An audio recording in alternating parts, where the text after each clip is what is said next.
how do I be responsible to my own dopamine urges kind of thing? You know, when you start looking at that shit and it's everywhere, you go, every advertisement, if it's done well, is contrived to give the biggest dopamine response to me, or fear, right? It's one of the, like, those are always the things. And I'm like, I need to be in control of this more. And then my endeavoring to do that, it makes it like, I've been trying to put like thoughts together for a book, and then all these, it comes up everywhere. Once you, it's like, if you're going to buy a Toyota Corolla, all of a sudden you see Toyota Corollas everywhere. And it's like that kind of thing. Like once you get into something, you're like, wow, I see the ways we're distracted and worried about the wrong stuff almost everywhere.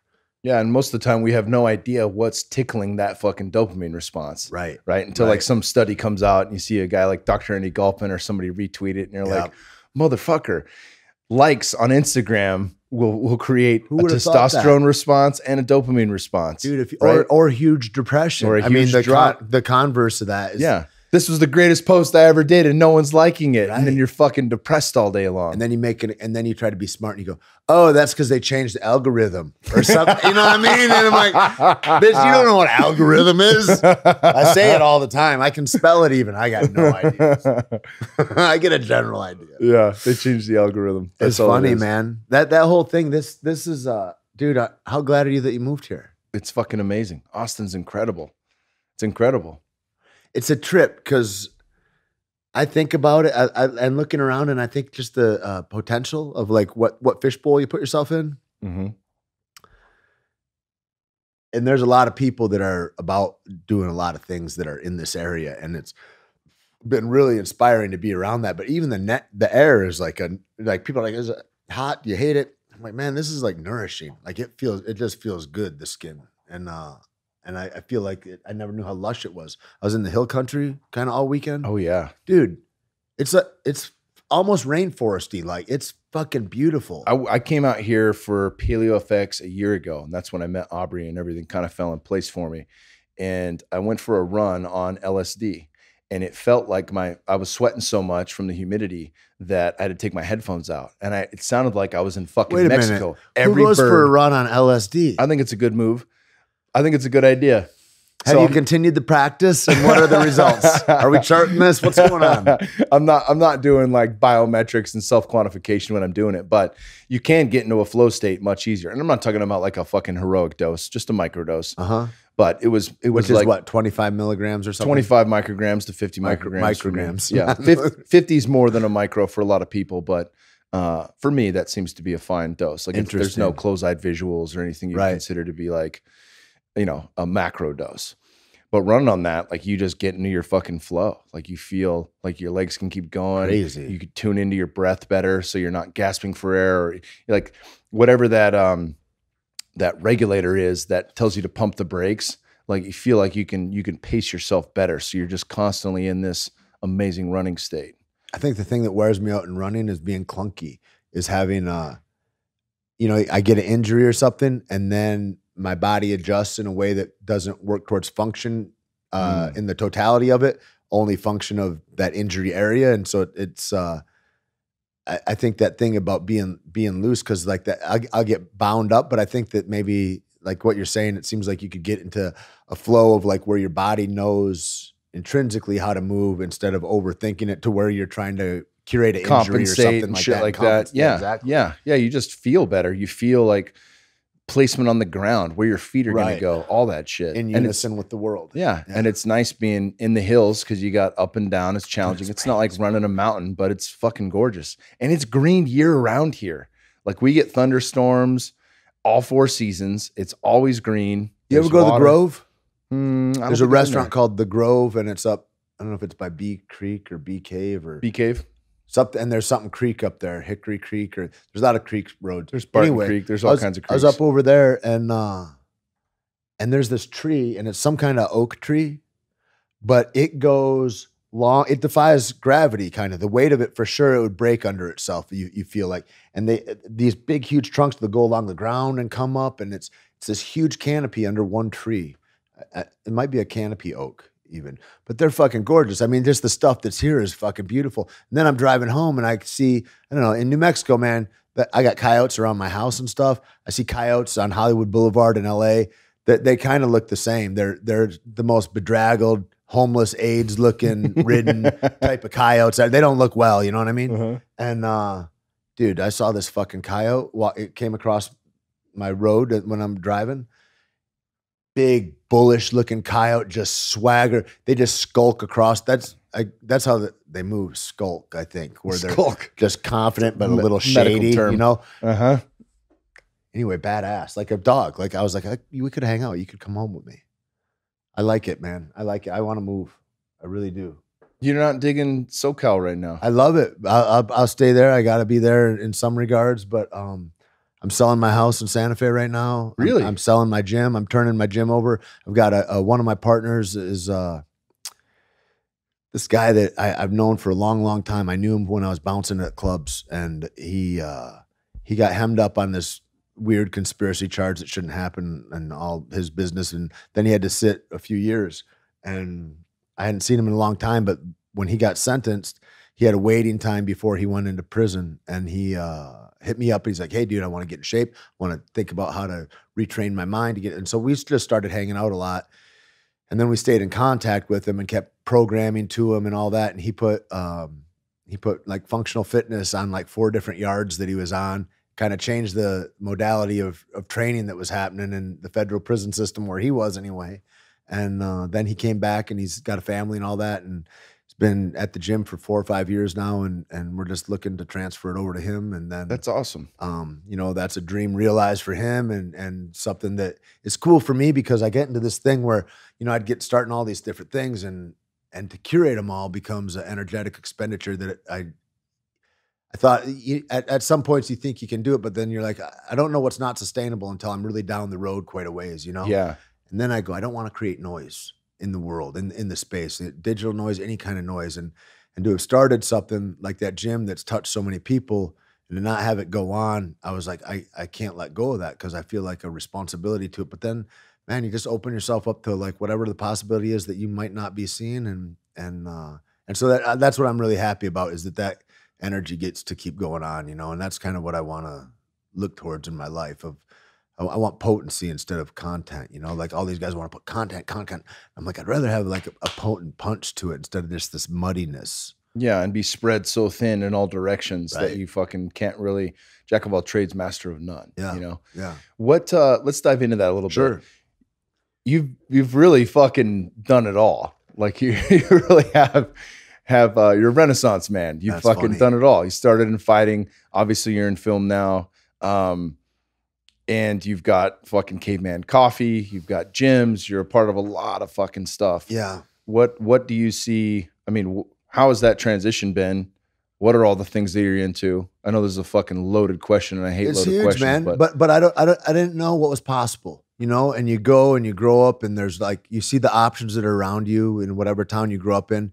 Fuck, you know. And even if you're lucky enough to grow up in New York City or somewhere where it's like vibrant and moving and all that, you can look at that stuff and go, that illusion of separation can get so heavy and clouded in your mind, especially because parents and teachers and everybody really pushes you to stay in your lane when you're at the dreamiest, most imaginative part of your life, right? And so they try to, it's not like people are doing an evil thing to you, but like life's heavy, man, and it wears people down and it rounds their edges so they're not decisive and sharp, and they accept things that maybe are beneath them. And then they go, hey man, I want to save you the heartbreak, so maybe you should accept some things that are beneath you and all that. And if you don't know, you don't know, you know. And there's not inspiration and especially if you're depressed, you got any kind of mental disorders, anything at all, that just gets compounded. And so for me, just knowing that it was possible and going, fuck, maybe, and what that was for me was a turning point of going, like, I'm not a fan of me. I never thought like, oh, he's gonna, like,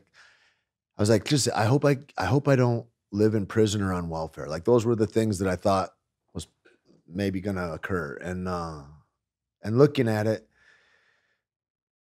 I didn't really get confidence to try those things until I saw how poorly other people were doing it. I'm like, these guys don't even have standards, and they're just shouting. And I saw this thing where people were being really confident, maybe without the merit behind it, without the work behind it. And I thought, I'm not good, but I'm better than than that guy, you know? And it gave, and that can look however it looks to a viewer, but like for me, it gave me enough confidence. I could get enough self-esteem where I'd step in and I go, yeah, no, I can do this. And because that was the thing, is I didn't want to let anybody down. I think that's been an overarching theme of my life, is like, if I say I'm going to do this or we're going to ride together, man, I want you to know that you can believe in my judgment, that you can believe in what I say, that you can count on me, man. I want to, you know, like that's important to me, and it always has been. And so to go out from, you know, fighting was a dream, to be able to make that and to be able to be in a position like that, even for the short time. And that, you know, and that's time stuff. That's like when you're born, you know, and guys that were born a little earlier than me,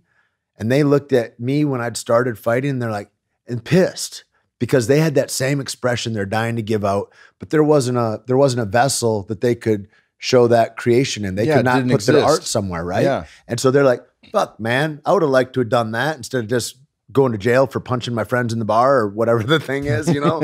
And so I always felt real grateful for that. And then to go into these other things, they were just interests of mine. And so what I'd learned in that time, even before fighting, was we're dead anyway. And I don't want to spend my time doing stuff that I really don't want to do, that's not really serving a greater good or serving my community. If it's not putting smiles on my girl's face or my mom's face or the people around me, if the younger dudes that are following me aren't feeling inspired and enriched and encouraged by, like, all that kind of stuff became the markers for my life. And so I would just try things that I liked, and I would fall into that. And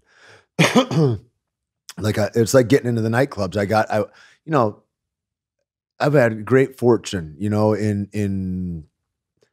I feel like the opportunities come to everybody. Every man and woman gets the same opportunities all the time, but our awareness, our vibration, our consciousness isn't in a place where we even notice that we have those choices. And so if you're not aware, you know, that's a bad spot. You know, it's part of the definition of being dumb, I think, is that you're unaware of things. And like, if you get in that position, you're just not even privy to it. And then your ego is kind of protecting you. And so then you go, fuck, man, my ego is putting me in a position where I can't say that I don't know. So it's impossible for me to learn. You know, now I put myself in a place where I'm so scared that I can't even learn, and I'm just going to pretend. And now I'm a fake ass rapper. You know what I mean? Is kind of the deal, right? I'm over here trying to convince you. And if I convince you, maybe I'll feel good about me, but I know there's a little hatred in me and I'm an imposter. And like all that stuff, to dispel all that stuff and go and just wear it and go, well, this is what it is. And I just want to try, and to have that eagerness of a child to be able to go into these new things and go, I don't know, but I sure would like to learn, you know, if you'd like to help me. And now is a time where, when I was a kid, it was like, if you had that thing, people were crushing you because there wasn't a lot to go around. So older dudes that are 10, 15 years old, they're not wanting you to win necessarily. Yeah. Because but now today, I think the internet's changed so much where people are like, no, man, there's opulence, and I'd love to help you. I'd love you to be on board because this makes this bigger. And that's the thing, really, Kyle. I think that jujitsu taught me the first thing was, like, I need you to win. I need you, and not in a competition sense. Like, I want to strangle you if we're in a competition and it counts. Like, that's the thing, you know? But like, if we're training, there's still ego involved. It's the same as a competition, and hobbyists don't kind of get that. Like, if you're a hobbyist, you think the competition is in the gym. And also, it's markers, man. If you're a good guy in the gym, if nobody's ever tapped you before, or if you know, the first time somebody that shouldn't be tapping you taps you, you can never get untapped. Like, you can finish that guy 1,000 times that day. I remember the first time I got this guy, Big Dan, and whatever he wanted to do, he's 280 pounds. He was a really good blue belt. I was a beginner. I had no idea. And man, I was mesmerized. You know, I was like, how's he? Is he in the Matrix? Like, and he's a big clunky guy, but like, that's how good jiu-jitsu is. It makes, you know, it's wondrous in that way. And when I tapped him, he was like, oh, and then he went 1,000 times that day. I had to stay until he was tired, right? Until he was sick of doing, because that's kind of a gentlemanly thing to do. You're like, I understand what it is, man. Yeah. Let you get it. But guess what? Still, I felt this, man. And I lived in that, you know, you can never undo that. So that kind of thing, if you're fighting against, like, whether you're going to get tapped or not, which someday, you know, I've got to battle with my mind about that. Am I here to win or am I here to learn? Yeah. You know? And if I'm here to win, it's a bummer because I don't get better. So I don't win the big game if I'm trying to win the little game. Yeah. But if I look to learn in the little game, man, the big game, I'm a lot more valuable to my community in that way. And what I always look at, like if I triangle you the same way and I kill you every time the same way, and I never show you my setup, all that stuff, and I'm just happy in that I'm winning against this one guy in this dark room where only him and me know, which is pointless, but that's how strong the ego is. That's how dumb it is. It gives us bad information. And then I don't get better because I only have this one. But if I show you everything and I need you to get better, fuck, now I got to find a different route. And now I look towards, there's infinite possibility. Now there's opulence instead of scarcity. I have this one move, and if he knows this move, then I'm not gonna feel the way I feel.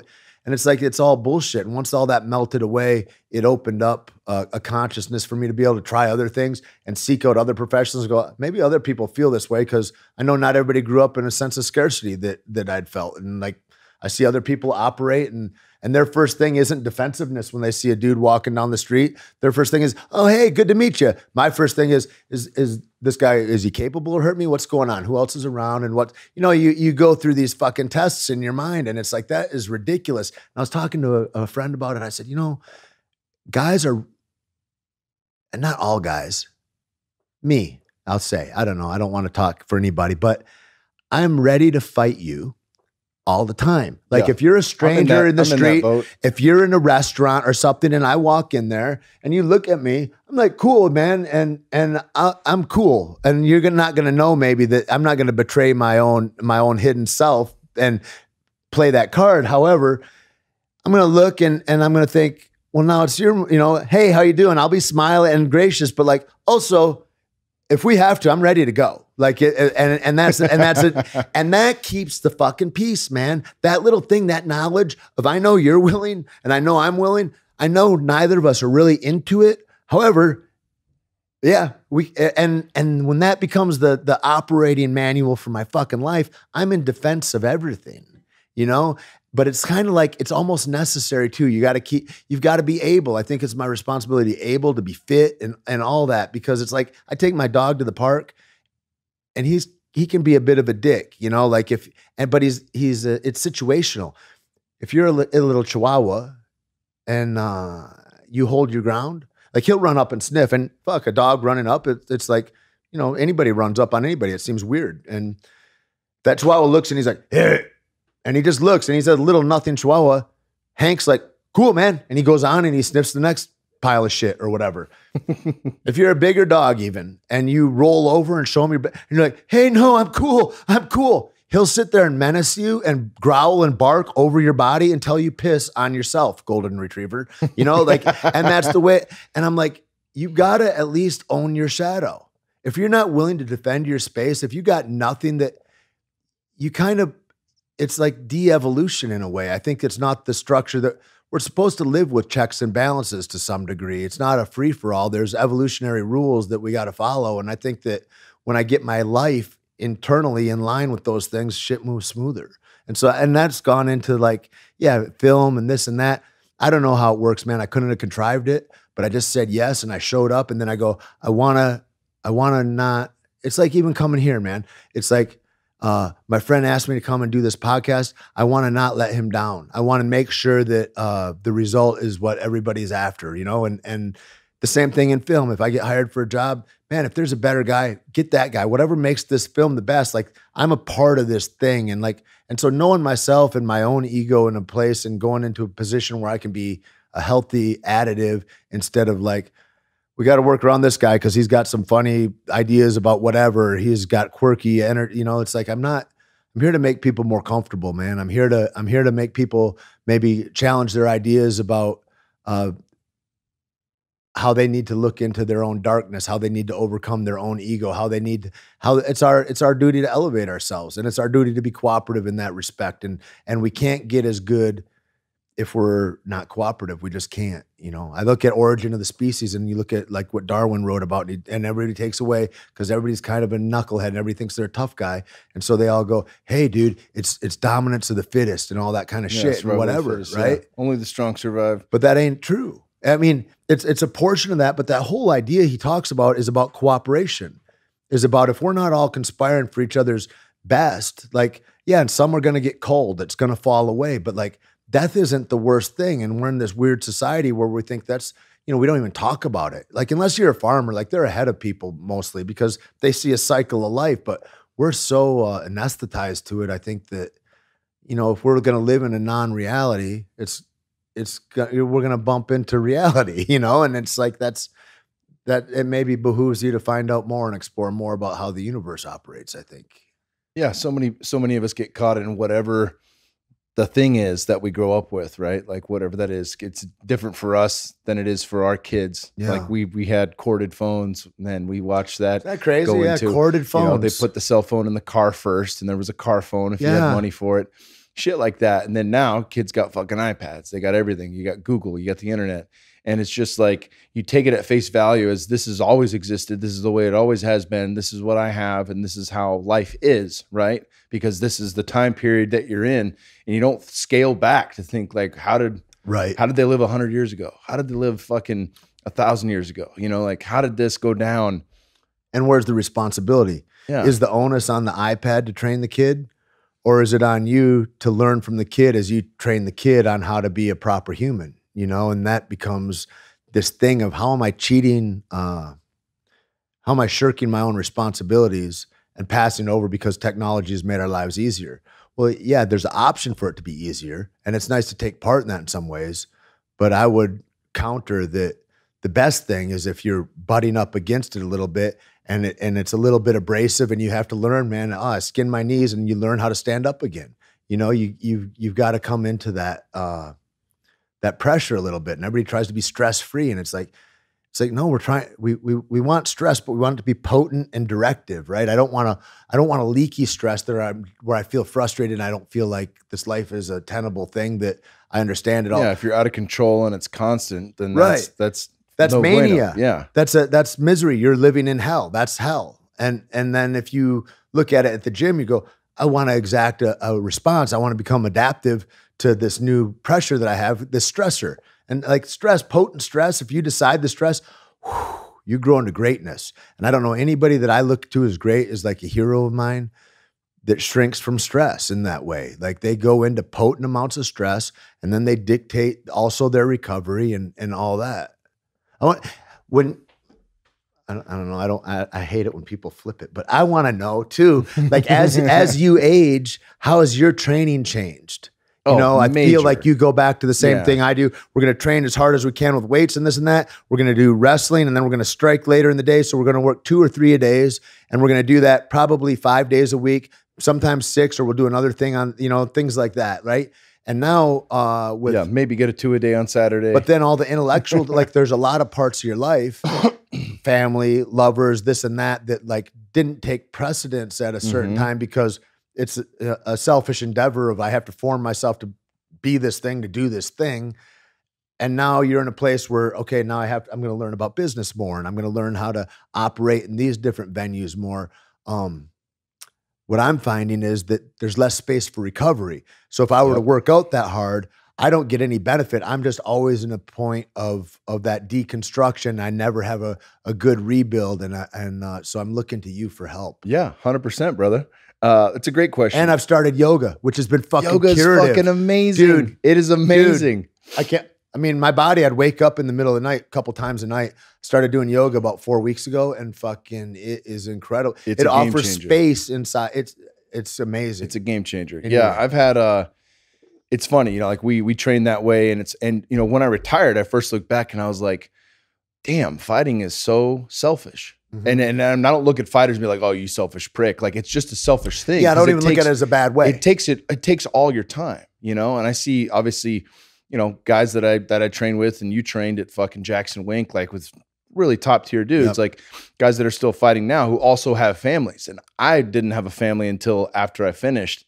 And the requirements as a dad are fucking high. Like, if you're fucking trying to be involved. When I see good parenting, it's so impressive. Yeah, it's just, it takes so much from you physically, especially with the lack of sleep for the first year, that I was realizing, like, I can't even train 2 a days. Like, I can't train a 2 a day, even if one's light. Like, I need to just space shit out. And now I might do jujitsu. Obviously, I got to, not obviously, but fuck my knee up. Talk about ego. Guy that's smaller than me, that's not a black belt. He got me in a heel hook side knee bar. These little fuckers, man. And it hurt, but it didn't hurt bad. And I thought, oh, I'll fight my way out. And, you know, still didn't hurt. And I ended up tapping because I realized I wasn't getting out, and then torn meniscus, right? You know what I heard when I was brand new? When my knee popped the first time, they go, does it hurt right now? And I go, yeah. They go, good. Then you're probably okay. And then I heard it again another time, and it didn't hurt, and it hurt later. And that's when I had damage. They're like, that's the problem with a heel hook, is that it doesn't hurt till late. You know, if you're tough, you withstand that, but you're fucked. Yeah. I kept rolling the rest of the practice. Yeah. And then couldn't walk the next day. Good right. God. So now I've got a nice 6-month layoff. Right. To really be humbled and understand that, you know. But even when I'm training, it's maybe twice a week for jiu-jitsu, twice a week for strength training, which has now changed from powerlifting 4 days a week to hitting kettlebells and maybe deadlifting once a week, you know, just something very basic. And even though I can't make it to a yoga facility, my wife just finished her 200 hours of yoga teacher training. Dude, I look at what she does, and it's amazing. Yeah, she's pretty gifted at that. So talk she'll about put being comfortable where you'd be uncomfortable. She finds spaces where I'm just like, good God, man. I mean, the videos make me uncomfortable. I'm like, okay, there's a place you could go. You got a lot of work to do, which is cool because it's nice to have a mountain. You see what human potential is, right? I may never be that flexible. I may never be that mobile, but it's cool to see like, oh, that can happen, right? Yeah, but she'd never be able to take a bat to the ribs like I can. So yeah, she couldn't check a kick and walk right out there. Right, yeah. So smile it off. So yeah, I mean, it's changed tremendously, but what's cool is like, is not grasping that thing that we once did. Like, fuck, I used to be in this kind of shape, and I used to walk around at 5% body fat, and I used to do all. It means this. Yeah, exactly. And then like that was a part of my identity. And then now being happy with, fuck, I can go roll twice a week, and I'm pretty beat up from it, but I recover. Right. If I go more than that and I'm actually rolling, I'm gonna be a miserable piece of shit. Then when my son wants to play with me, who's a 3-year-old ball of energy, I'm a piece of shit. So I gave myself to these young guys at the gym that I don't really know very well. They're whatever. And then my kids are going to suffer for that. Yeah. And I can't, you know, it's like, it's fun to get in there daily. You learn that much more. And there's so much to fucking learn. When I came here and they got a 10th Planet Jiu-Jitsu, like I came from a great place at Checkmat, and I love being a Checkmat black belt, but it's like learning a second language. And Eddie Bravo's stuff is fucking phenomenal. And it's a lot of leg shit, and it's all no-gi. And it's really cool to learn that new language. It's a trip, because he really gave a language that was more where I came up. It was like it wasn't as clear. We didn't have defined terms and movements for every position, and the way he micro-analyzed it and the process he put down, I've never really seen that before anywhere. It's a trip. I feel real grateful too. Yeah, but it is. It's a new language. Yeah, it's a new language, and it's awesome to learn that. And I'm drawn towards it, but then also being mindful of where I'm at now. Right. And I'm fucking 36. Right. But given the fact that this is my first 9 to 5 that I got to be at 5 days a week, given the fact that I still got to be dad the second I get home and all systems go for at least 3 hours. Right. Like that's important to me, you know? So that kind of how you prioritize your life changes as you go. And it's important to recognize that and then not feel bad about how it's changing or the new thing that's there, but to embrace it as it changes, and then know like, hey, that's okay too. I still get to roll. Yeah. And even like with the fucking injury now, it's like for a month, I was a miserable piece of shit. And then I realized like, hey, I brought this on myself, take ownership of that. And then what's going to happen now? Well, I can still train my upper body. I can still train my core. I can still open up my hips, you know, and feel better, you know, with yoga and things like that. And then I'll still get back on the mat at some point. Like that's not going to fucking end. I'll still get to do that.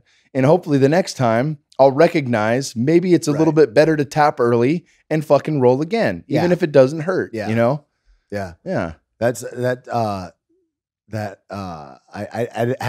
people are like, you still train a lot? And I'm like, and I go, yeah, of course. But then I go, and they don't really know the question they're asking me, but I'm like, but I haven't fought for my life like that in years, you know, where it's like, this is, you know, you're in your 4th guy that's fresh, that's coming. Like I haven't really trained. Like I'm a hobbyist now, which is a weird thing, you know? It's like, it's kind of a trip because it doesn't matter as much either. It's the kind of like, no, man, I'm having fun in a whole different way. So jiu-jitsu has become a a whole different expression for me in a way, because I'm able to slow down, listen, and give more too, which is nice. Because everybody, you know, that's the thing, is that slowing down. Everybody goes so fast that they miss the details, and then they wonder why they're not getting that result. And that it's just like, sometimes you slap the submission on, but it's not necessarily repeatable. Right. You know? Yeah. Yeah. And how did you get there? Can you tell me? Because if you can't tell me, man, I can't help my community. You know what I mean? I need to be able to let you know what's happened. So can you teach it? So that thing when I'm hurt too is like it gives me a great opportunity to expand the emotional stress that I put myself under, or intellectual stress, or other ways that I can grow myself. And so I just, you know, that's the thing, is I've tried to just look at what the opportunity is and go towards the opportunity instead of thinking about the why nots and the can'ts and all that stuff. Like, I trained myself to not look at that stuff a long time ago, because yeah, there's always a goalie, but you can always score. You know, it's just, that's on you, and people are winning. Why not you? And so I kind of, you know, I try to bolster myself with that and go, well, let's just show up and see what happens, you know? And in that is a win, you know, just going to the thing is the win. You know, you expand greatly when you say yes, and you walk into the door and you become present for the experience and go, I'm not trying to direct it. I'm not looking for an outcome, but I'm here to stand in it while it unfolds. And like, whatever that is, whatever that conversation looks like. And that's kind of what I've taken into film, into this endeavor to write a book, and my podcast. It's just like an exploration. It's like an exploration conversation. And I love the conversations. I love the storytelling of films. I love this. Like, that's where we heal, right? Is like when I have a conversation with you, when we're talking about our vulnerabilities, when I have a problem and I have somebody I trust that I can come and confide in, man, my problem is halved.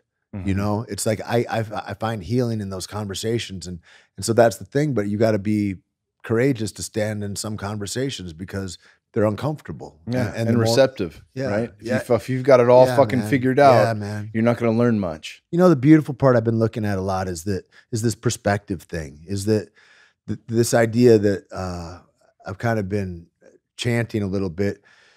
We can all have different opinions, and nobody has to be wrong.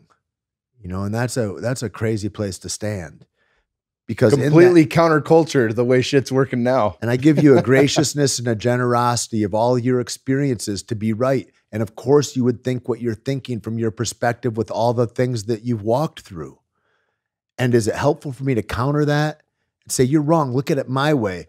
Or is it helpful for me to come around and go, I can see completely why you're looking at it like that. And then I'm looking at it like this, and like, and that's the other thing of cooperation is I need your eyes, and I need his eyes, and I need everybody's eyes, because everybody's got this perspective, and that gives me more information. If we're running a business together and it's just my perspective and I'm going and I'm not taking in all the information of my team that has the same goal, that's insanity. I'm cutting out like 95% of the information that could lead to good decision-making, you know? And so I've just been trying to live in that a lot, and not, you know, that this thing of contrariness is so strong now everywhere. Everybody's, whatever's on the internet, whatever's wherever, people are just like, yeah, but it's not like that because of this for these people. What about the Syrians? They're not happy right now, or whatever. And it's like, yeah, cool in the gang, man. Like, but I'd rather be solution-based than problem-based. Everybody is so, they're fucking talented. A bunch of black belts at pointing out the problems. Mm-hmm. What does that do to turn the dial? Yeah. Absolutely nothing. All it does is instill divisiveness and hurt, really, like an ache. And then I can live in the solution. I could go, hey, dude, I'm going to need your help. I mean, fucking this community thing is the strongest thing ever. And that is where, because every day ain't a Doris day, when I fall and I'm sad and I want to put a pistol in my mouth, or whatever bad decision is going to rule my life, because I just don't see it going on, because life could get so fucking heavy and so fucking dark that there's blackness and I can't get out of bed. That kind of thing, man, you better have a community. And that's the way I've been kind of coursing my life, and I've been paying attention, you know, how come things have been able to lead where they have for me out of fighting is really because I've been paying attention, I think. And I look towards that and I go, I want to make sure my ship is good. I'm the fish I got to catch. I can't be pointing fingers it doesn't matter. Like, I'm not the curator of anybody's behavior except mine. And to the degree that I'm looking at yours, I'm not taking care of mine.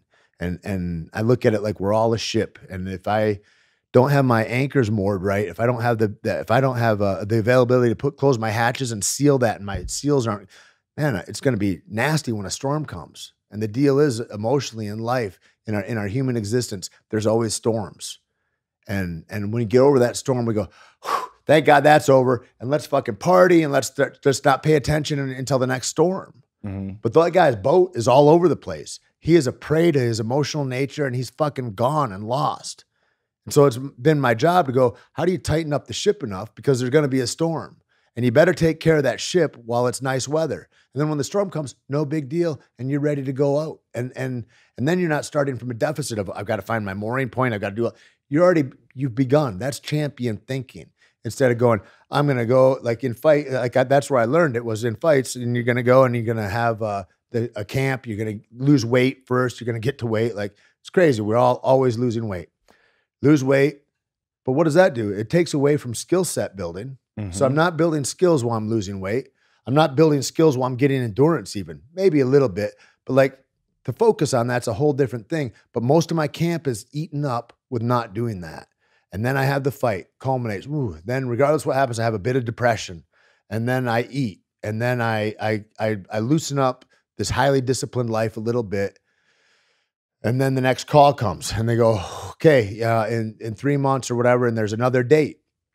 And I go, okay. And there's always an excitement and always a nervous. I don't know anybody that doesn't have both when they get offered a fight. They're like, holy fuck, what am I doing with my life? I'm going to go and fight a guy. Am I going to do this again? Like, and there's always that. For as eager as every fighter is, there's always that other aspect of them. And everybody wants to, all these fucking spectators in life. And for God's sakes, if you are one, please go ahead and jump in the game, man. Like nobody wins as a spectator. And nobody's got shit to say either. So stay off the comments. But it's like I come from a place where it's like, you got to earn your opinion, homie. You can't just have no merit in that. You can say some shit and we can teach you some things, but please keep that shit to yourself if you don't have experience. I mean, like Joey Villasenor, we were all doing buddy carries up a hill once, and he's doing stair runs, and we all got done with buddy carries, and we'd done stair runs the day before, and he's like, listen, because people are like, come on, you can do it, and there's all the cheerleading. It's not like coaching, it's cheerleading that happens, and he's like, I know you guys have suffered before. If you're not suffering with me right now, how about you shut your fucking mouth? And it's like, totally get that. As an athlete that's doing I get it. I don't want to hear shit from you unless you're in the fucking mud with me. Yeah. And that becomes like how I guide my shit. But this whole thing about the fighting, I was talking to Peanut about it, and I was like, we do all this cycle, and I started looking at my own cycle, and then I got to get back to this place to jump off again. And so how do I ever get to be a champion if most of my time in my camps is spent losing weight or trying to get my endurance up? Like, that's insane. And what if it was all that I was always dialed in? And I think that Randy Couture was a real marker to go, that's how to carry yourself, because he was so old. Yeah, right? GSP as well. What does old give you? It gives you that you have more consequences if you pay attention less to the details. The less I pay attention to the details, the consequences go high, because I can't come back as quickly. I can't recover as quickly. I can't build strength as quickly as a 42-year-old man or whatever, right? And so he's looking at that. He says, that's the only difference. And I started looking at that truth. And I go, what if all these younger athletes just came to the party ready to learn and ready to get a skill set going?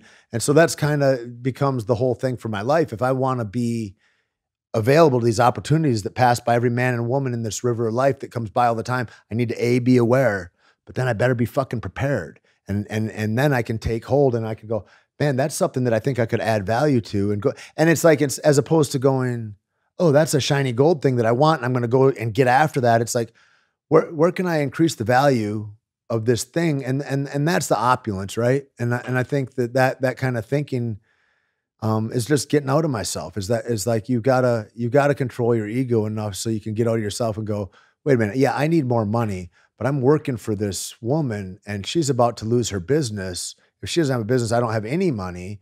And so maybe I should make it my business to make the thing that is paying me, the wellspring that I'm getting, make that better. And when that clicked in me, I was like, oh, I understand the difference now. I understand why. And maybe that was my first tip off into like, that's the difference with entrepreneurialism and just judgment or spectatorship, right? It's like, you got to take ownership of going, no, I need to make this better, and I'm not seeing the result for me. I need to make you win. And it's like that thing about training in jiu-jitsu or coaching. I need to make you win, and then I can get better. If I'm not interested in making you win, I stay muted, man. And it's not fun. It's also not fun. It feels wrong on every aspect, every marker we have for evolution. It feels fucking wrong. It doesn't, I'm not in that space. So that's what I've been trying to do. I just want to get enough money to get by, make sure that my mom, if she ever needs nursing later, if she not, like, I want to make sure that my family's taken care of. And then I just want to see, can I increase value here, there, wherever, and where can I live opulently that my soul shines and I don't feel like, a fake ass rapper. And that comes with doing work, meriting the position, and then showing up, and that's been the same thing, with film, with everything. Those skills, they transfer everywhere. You learn how to fall in love with digging a ditch. You learn how to fall in love with your whole life. It's a transferable skill. And it's the same thing about getting my ego out of the way, going, I want to be of service to people. When I'm of service to people, I'm not thinking about me. One of the biggest things to fight my depression, which is a self-interested fucking crippling illness that's self-imposed, is think of others. Because I'm just self-obsessed when I'm depressed. Woe is me. This is bad. The world's bad. As it reflects on me, it's scary. I can't see shit anywhere. If I go and I make solving your problems my business, my problems die of neglect. And that's just been the fact of my experience. And I can take that into every industry ever. I feel nervous about these guys because these guys are all heroes in the film world or the stunt world or something. I'm like, fuck, I'd like to talk to them, but what would I have to say? And I feel like a little kid on the schoolyard wanting to get accepted at a new school, And then I go, what do? I go over to those little boys and I go, hey guys, so what are you doing? Where'd you get your shoes or whatever? Because I think maybe the shoes is the different. They got nice shoes. I don't have the right shoes. And it ain't about the shoes, And then all they see is they go, this dude acts funny. And they're in the 4th grade or whatever. But they don't see I'm trying to make friends. They just see he acts funny. Because I can't be authentic because I'm thinking, what are they thinking that I should be when I go over? And then how can I change myself? And then I'm all fucked up in that, right? All they see is they go, this dude's a fake ass rapper later. And then I've got no friends in that. Same thing in life everywhere. And then I flip that and I go, where can I bring value here? I'm like, hey, does anybody need anything? I'm going to run to the store. Can I get you guys anything? And then, it's like, where can I infuse, where can I make somebody else's life better? Where can I be thoughtful of others? And dude, that's the answer to my anxiety, to my depression, to like just being helpful. If I position myself to be helpful, that makes money. A kid asked me at the warehouse, he goes, hey man, I need an extra job. I need to make some extra money. And I go, I think you're asking the wrong question. He goes, well, what do you mean? And I go, well, you're 19, and what are you able to do? I said that the thing that I think to make myself more valuable to my community is the job. And so how am I growing myself so that, only me could do this thing and that there's a value on that and that pays more money or whatever. Do you speak Spanish? Are you bilingual? Because that's an added bonus. Is your shirt tucked in? Do you look presentable? Is your hygiene good? Like all those things. Can you look a guy in the eye? Have you done something where you've mastered so you could talk about your mastery and like you have a point of interest with other people that are high achieving people? It's like, these are the things to curate yourself. And I really think that we get this idea of like, I want money or I want success, whatever that fucking mutated idea of what success is to most people. And we chase that shit. And then you get down to the end of the road and you go, there's no happiness in that, man. I don't feel good. I got $10 million and I'm dying of cancer or whatever the thing is. Yeah. And you get into that and you go, what is this? Because they sold me a wrong bill of goods. They told me this was the answer, And when you go, no, man, it's the communion with others. It's this cooperation that makes me feel alive. That's the thing that makes me live, And when you put yourself in that position, it's a whole different, I don't get that unless I'm willing to go, I want to look at it from his perspective because he's looking at it hella different than me, and he seems happy, And so, what am I missing? And that's what I've been endeavoring to do lately, and that's where it all goes. It's all simple, all the shit, have great manners when you don't feel like it. It's all stuff we learn when we're little kids, and then we forget because we get smart, and because when we get smart enough, we get scared enough in the world that we make funny decisions, and so I don't know. I fucking love it, brother. Yeah, that's the concept of I'll be happy if or I'll be happy when, right? And so we use that in the chasing of success or the dream job or the financial like number, whatever the fucking number is. I'll be happy if I have that number. I'll be happy when I retire. I'll be happy when I get through this, this 2-week grind, which turns into a 2-month grind, which turns into a 2-year grind. And whatever that is, like you got to find it now. You got to find the thing that makes you feel alive right now. And whatever that is, that gives you meaning and purpose, That's the thing that you fucking invest in. Yeah. You still got to pay the bills, but without community, without family, without people that you really can look at like tribe, what's it all fucking for? And how do you learn? Yeah. Especially in this world where there's so much to look at. You got to separate the wheat from the chaff. And like, so where's potent information that I can pay attention to the right thing? I need other people to be vetting all that stuff with me. You know, that becomes real operative because there's so much bad information that's out there now. I mean, what a weird time where it's tough to trust anything that is out, right? And like, that's the other thing is I get miserable when I look at the things that are out. When I look at like the state of the world or this or that or whatever, people trying to make up pronouns for people like it or whatever, like, you know what I mean? It's like all that stuff. Canada seems hella weird and not very useful, right? Yeah, it seems like that's a perfect example of people paying attention to the wrong things. And so you're going to pay attention to all these things and you're going to wonder decades later after you've had your little revolution in this fucking weird thing that nobody really understands except 4 people. Awesome. And now you're still miserable. Great. So you're angry. You pitted yourself. You're against intolerance so much that you're the most intolerant, isolated cocksucker that anybody can stand to not be around. Like, who wants to, that's the end of that road? No, thanks. And all you got to do is be aware and look at that and go, oh, that's how people get cancer. Like, I'd prefer not. Where does that victory lead? You know, you look down far enough, it's kind of like, what does that lead to? Does that lead to like a society where we're so careful with our words that no one truly expresses themselves? No one is ever vulnerable. No one ever speaks their mind. Obviously, there's the polar opposite of that where people fucking spew hate out of their mouths constantly. You know, and I've had guys threaten to kill me, rape my mom, the whole thing, all of it, and then hit me in a DM later and go, sorry, dude, I had it wrong, and I was just in my feelings. I'm like, really, motherfucker? That's how little control you have over yourself. How is that even on the table for you? Like, it's crazy. We've had a lot of trolls come out on us online. One time I just posted the address to Onnit. Yeah, right? And you were fucking dying laughing underneath so good. No comment after that. Right, yeah. Crickets. Oh, did you Google me? Okay, shut up. Yeah, dude was running his mouth constantly. I'm like, 4401 Friedrich Lane, Suite 302, Austin, Texas 78744. Ask for Kingsbury at the front desk. I love simple as that. I love it. People are like, what's the best part about jiu-jitsu?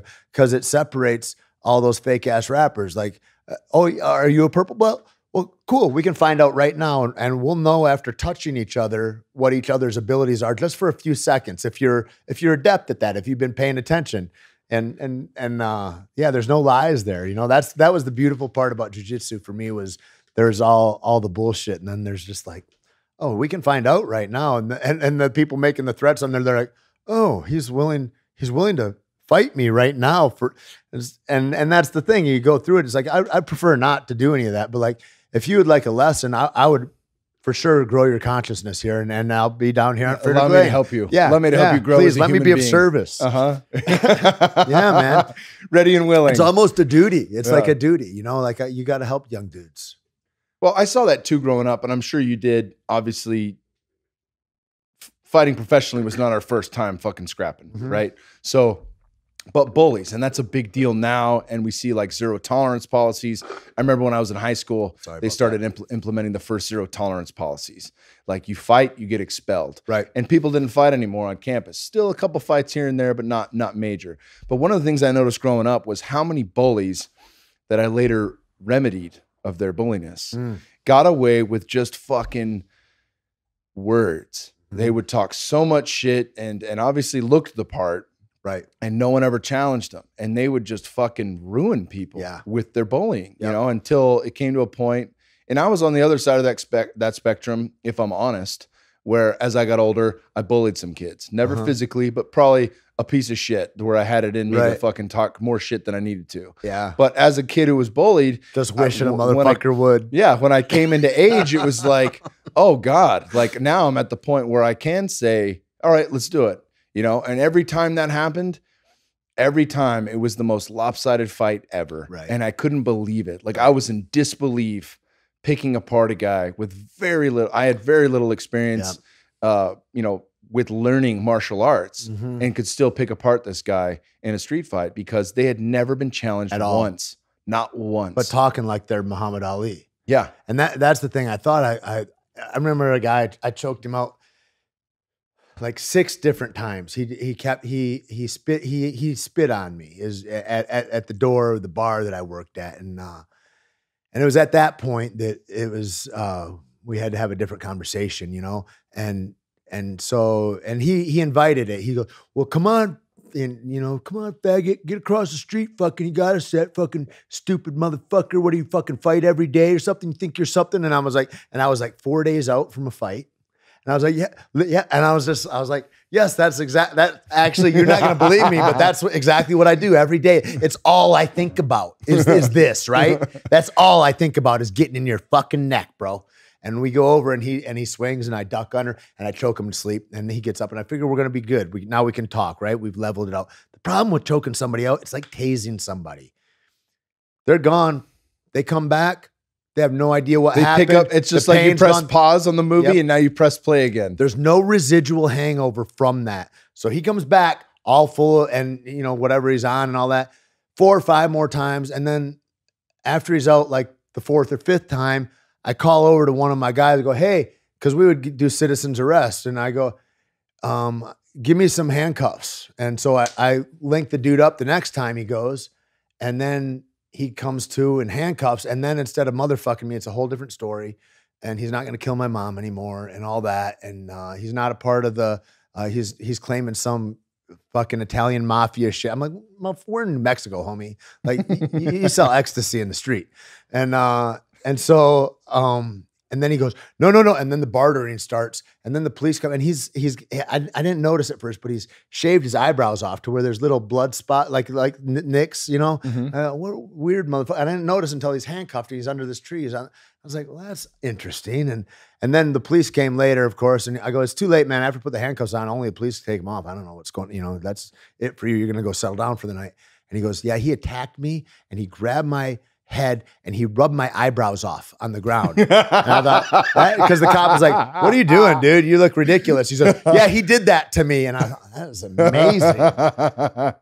But that whole thing, you know, like having the ability to go, I know I can keep you safe.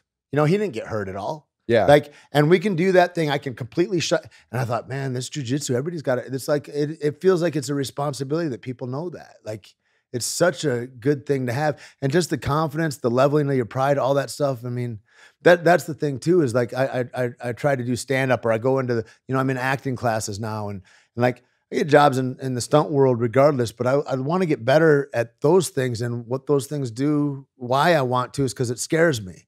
You know, I'm in this acting practicum and there's like 8 people and they're good. And I'm me, you know, and there's a teacher and he's like and there are a lot of theater guys. Is this like drama class in high school? Kinda. I mean, it's like, so we're in a theater in Los Angeles and there's like 8 or 10 of us there. And there's like a teacher, like a couple people leading.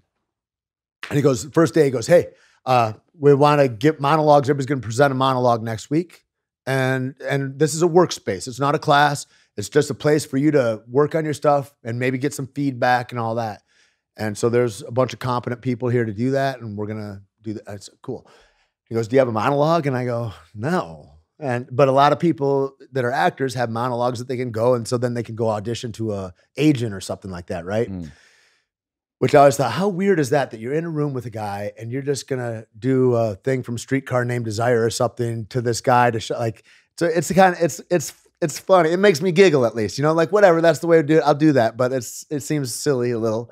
And so I don't have one. So he assigns one to me from this play called Assassins. And it's about this guy that's going to go kill President Nixon. And it had to have been Assassins for you. Yeah. It was great. Shakespeare. It was great.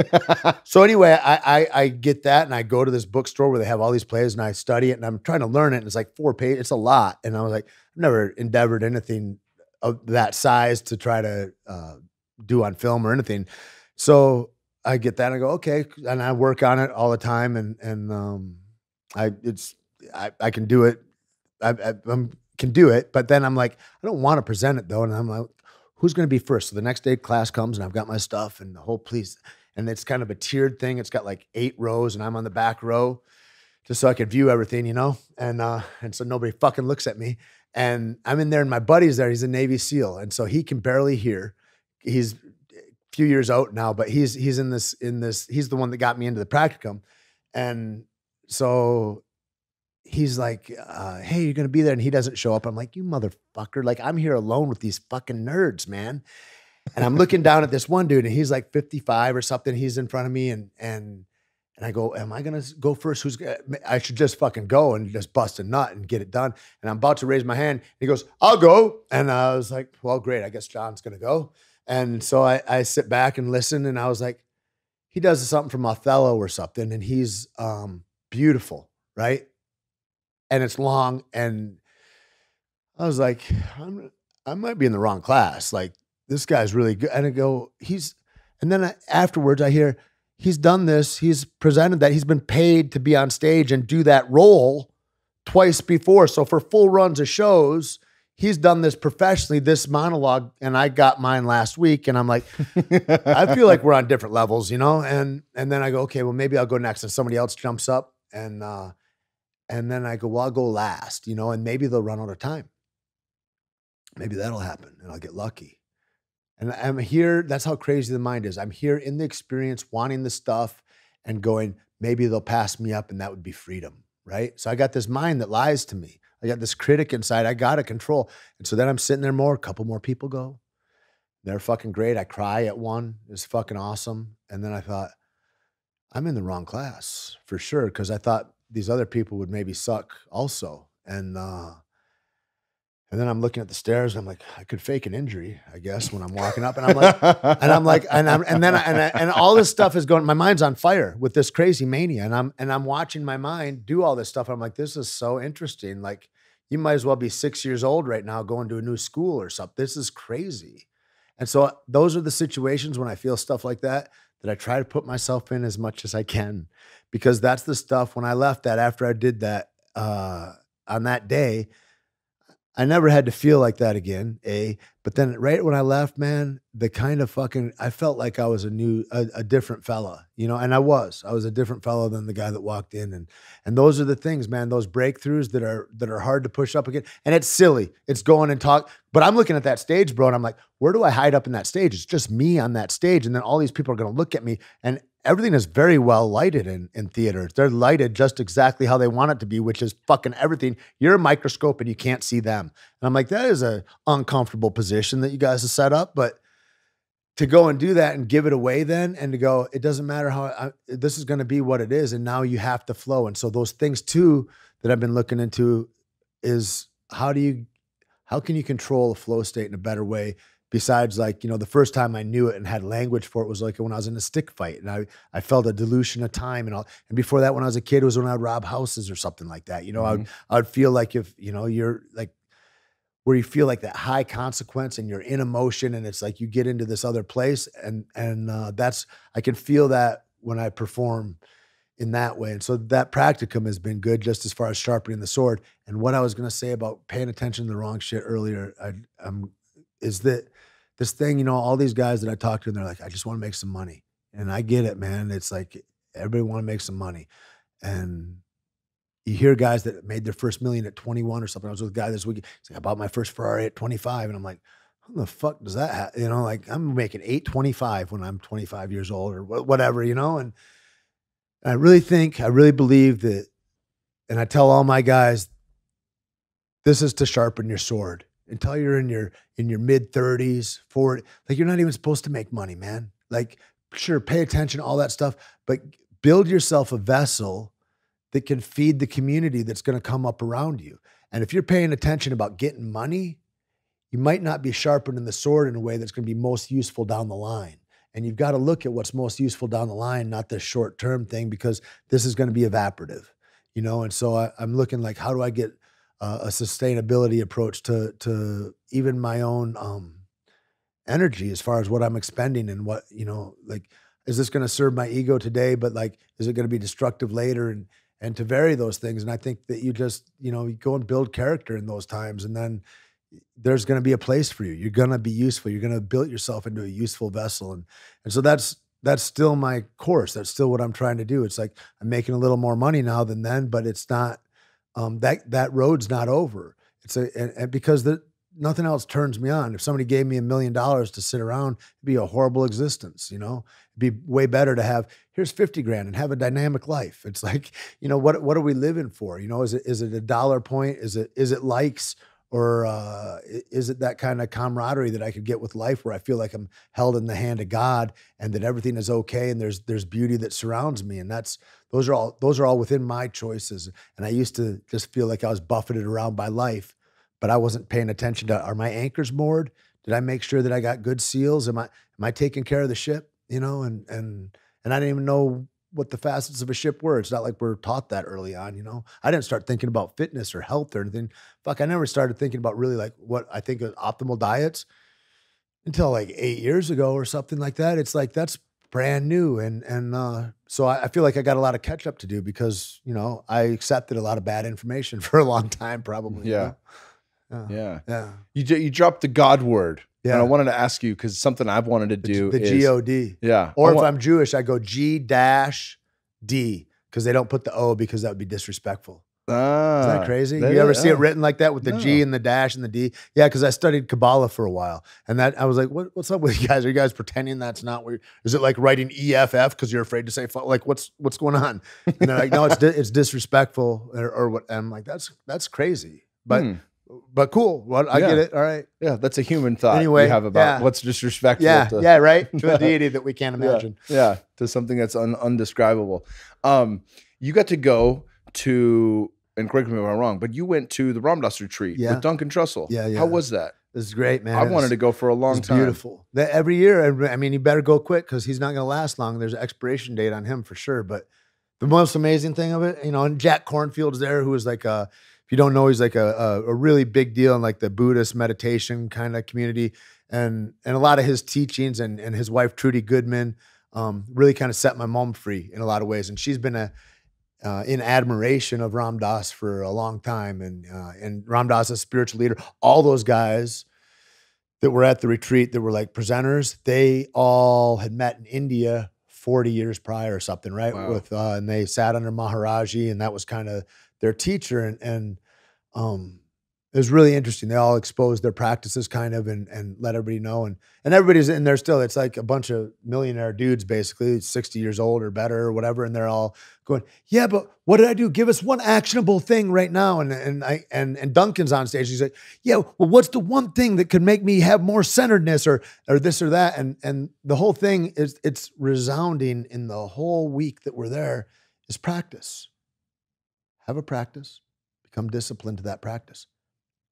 Doesn't matter. It makes no difference what the practice is. Just be diligent, be a slave to that. And with that, transcendence comes.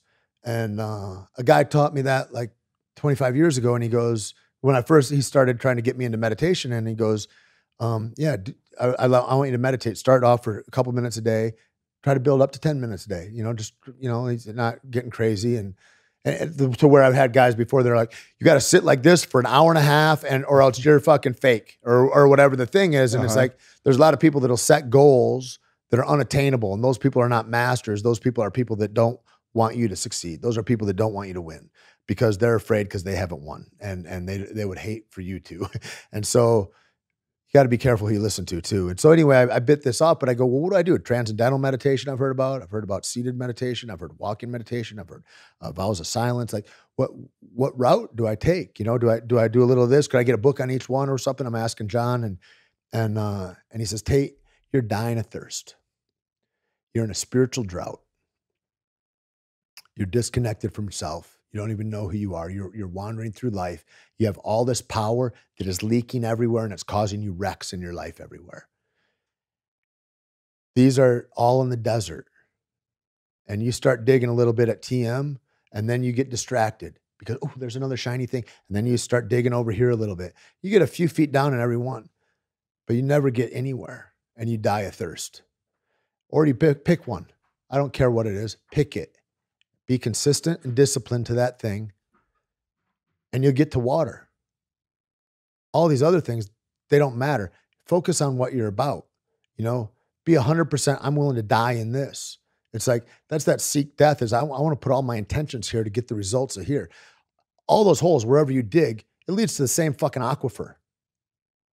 But if you dig at all of them a little bit, you'll never get there. You'll never get to depth. And so I understood this idea of practice, like practice that one thing and you can know all things. You become an expert at something. You know what it takes to become an expert at the next thing. And the learning curve is cut off of that. And so this idea of practice became reinforced by those guys because I come from a place of desperation. Like I'm dying and I need hacks for my life, or I'm going to end up in prison or dead. Like that's where my life was at. And so I look at that from these guys that are just nice, regular people that also looking for an enlightenment or a consciousness shift.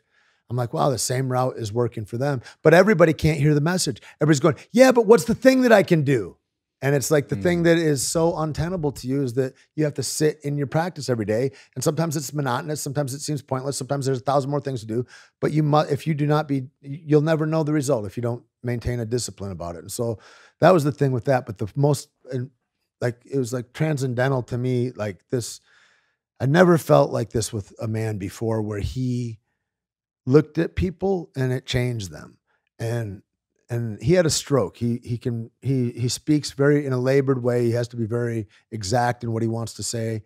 But his messages are super potent. But on the final day, this is Ram Dass. Right? Ram Dass is sitting and everybody's going and he's going to give a piece of a blanket in the form of a bracelet to everybody that's there. That's a blanket that he got from Maharaji that was his teacher 40 years prior or whatever.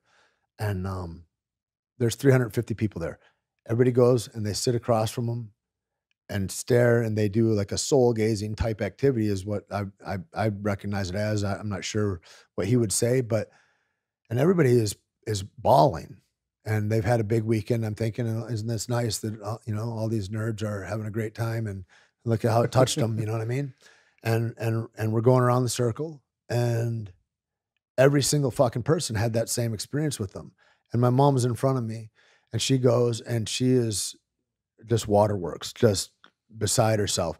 And she's having this, and I'm watching from 10 feet away, this connection she's having visually with this man. And you can almost see a communication. And it was unsettling almost in the beauty of it. And I sat down, and I've never been looked at like that. I've never been looked into like that. And like, he was like present in a way and like communicative in a way that I don't have an understanding of. But like there's power out there. So when I speak about God or about these things, I look at it and I use the word God for the best understanding that anybody has, whatever that is for anybody. Like, yeah, man, do that. Like, know your own values, try not to transgress those, and don't step on anybody else's toes. I think that's the simple guidebook for life in a way. And in regards to God, it's like whatever you got to hang on to make it all make sense. What I use it as is this ineffable mystery that I can't put a finger on with my finite mind, with the faculties that I have. As I understand my mind now, maybe it'll be unlocked at a certain point and I'll understand more, but I look at it a lot like electricity. Like if I'd have shined a flashlight at you in 1850, I'd have maybe been hung, like I'm a witch or something, because we don't understand electricity. And maybe God is like that for us. Maybe we become more present as we evolve more. And we understand the manifestations and the orchestrations of what God is. I don't know.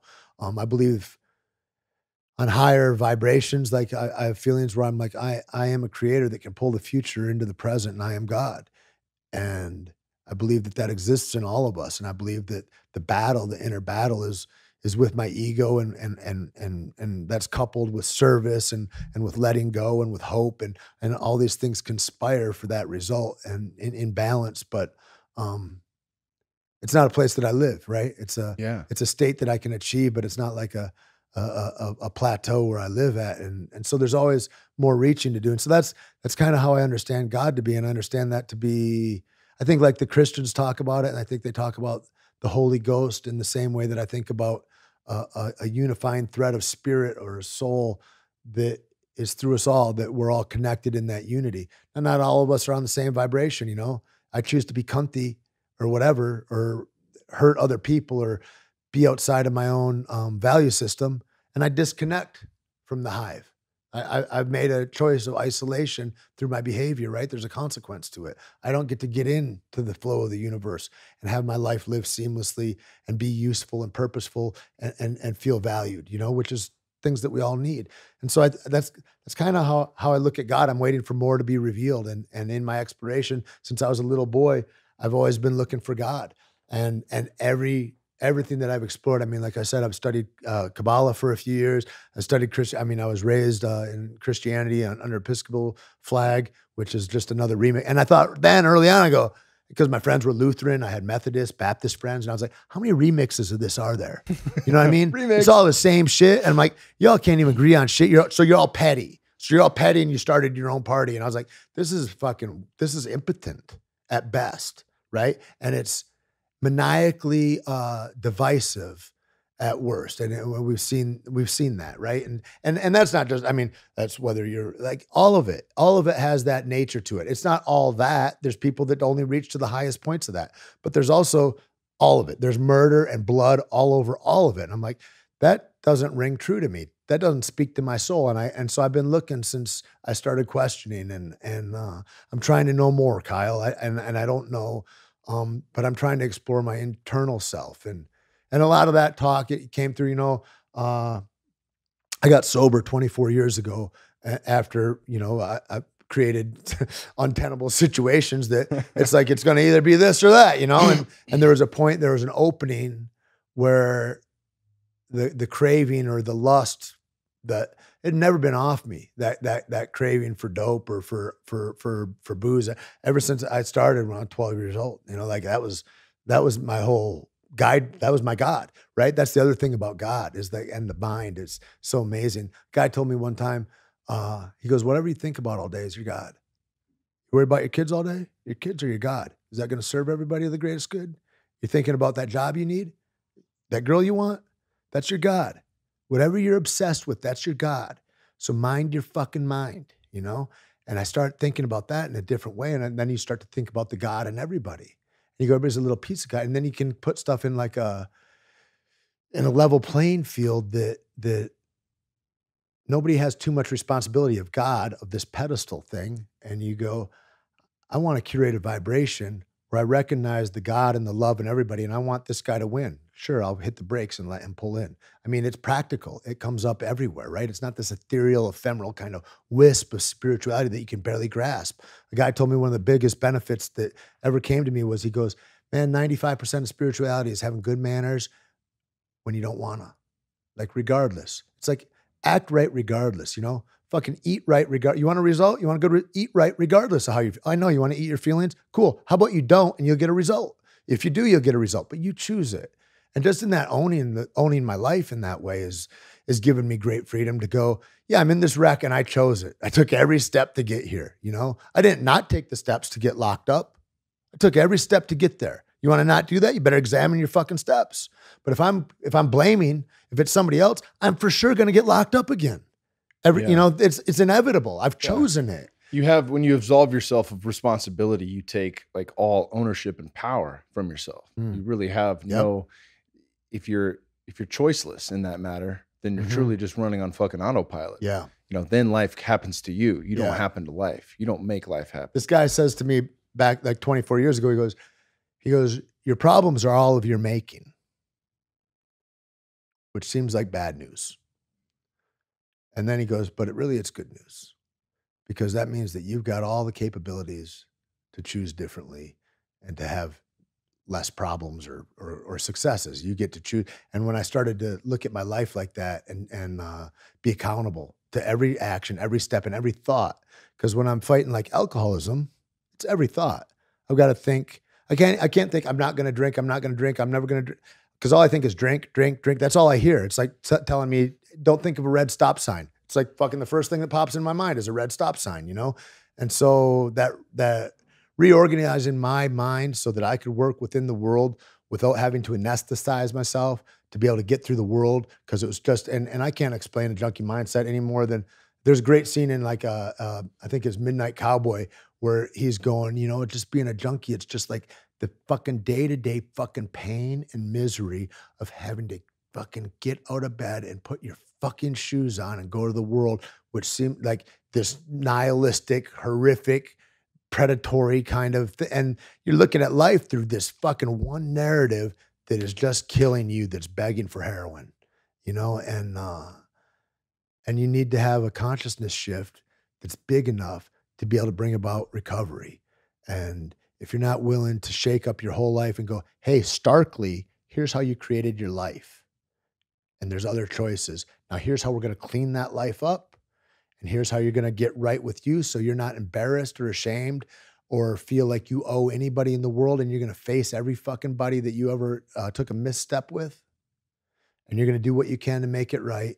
And you're going to go ahead and you're going to try to curate yourself so that you're a better man tomorrow than you were yesterday.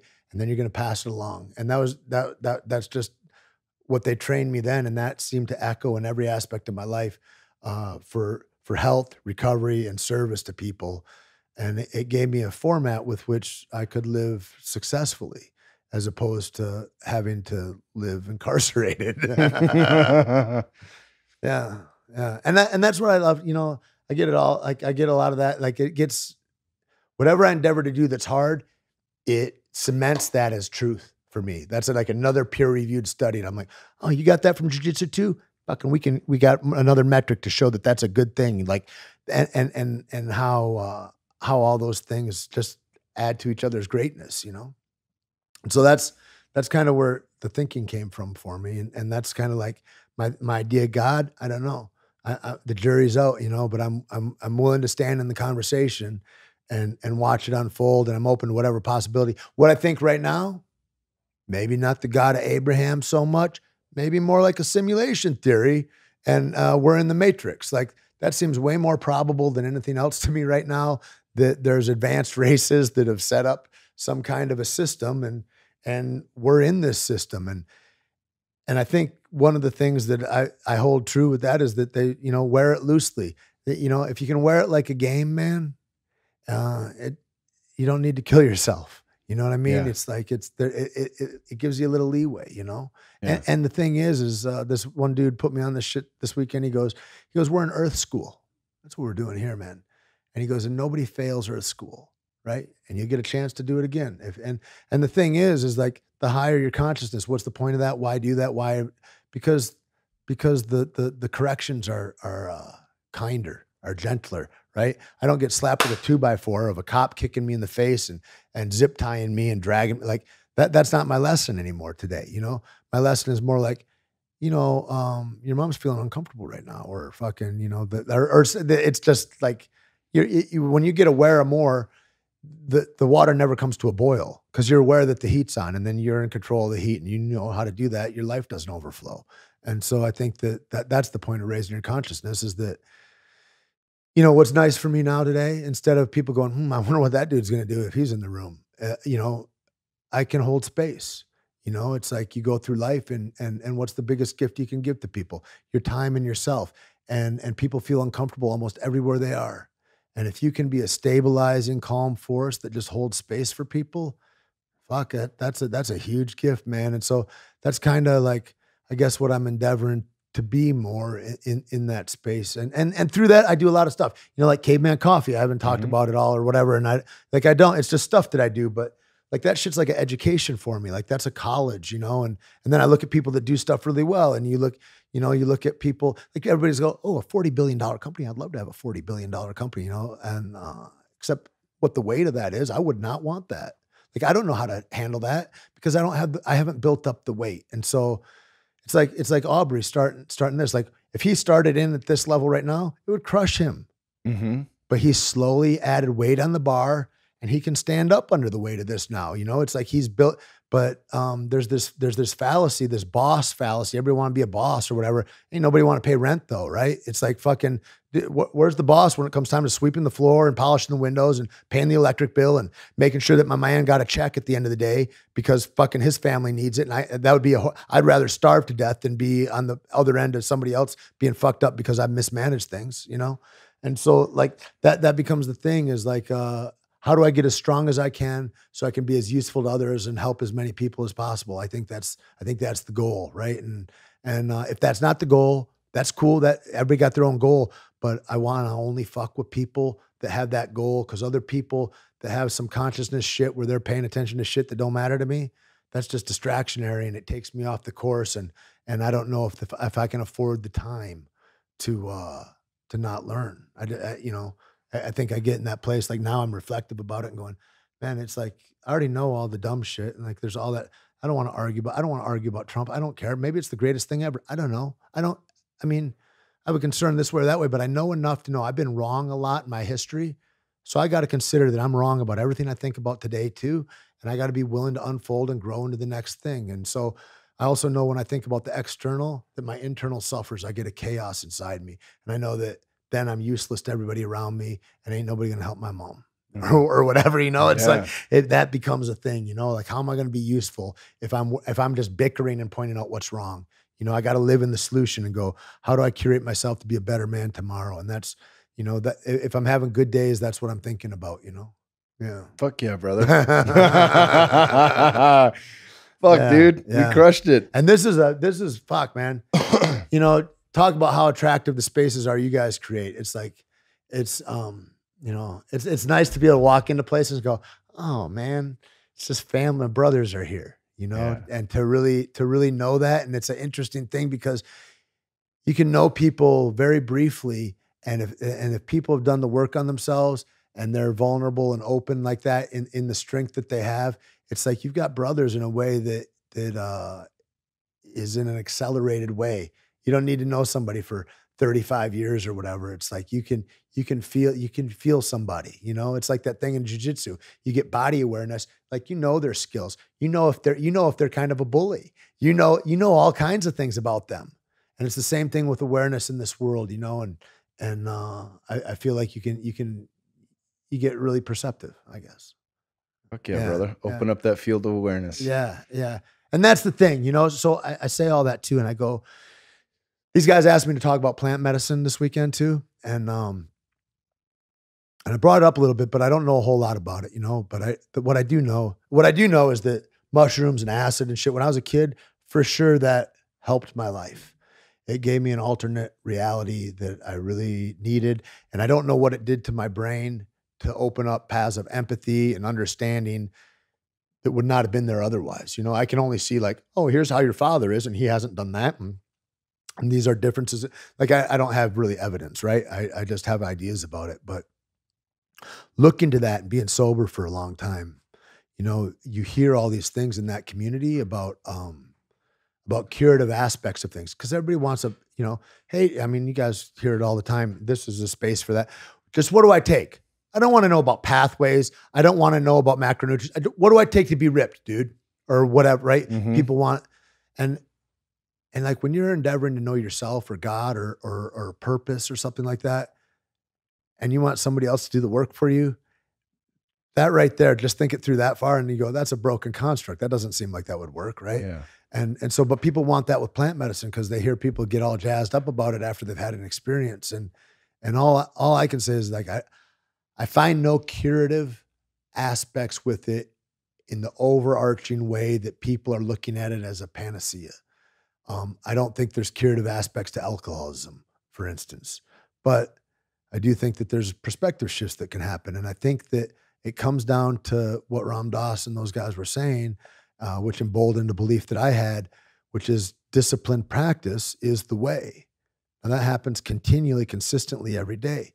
And ayahuasca is a one-off or a boga or whatever you're doing. And you're not able to stay in that state. So I don't know that that's helpful. And I think what it can do is it can give you the homework.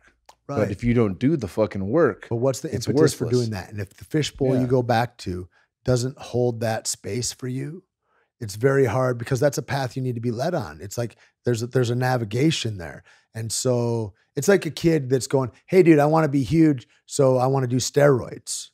And it's like, well, have you already dialed in your nutrition to optimize what your biology is endogenously? Like, have we done that? Okay, we've done that. Have you worked out to the nth degree in different modalities to broaden the range and diversity of the abilities of your body? Do you sleep? Have you done that? Yeah. All right, do you know about recovery? Like all these things. And most people know I just would like this thing that's going to make me have this result.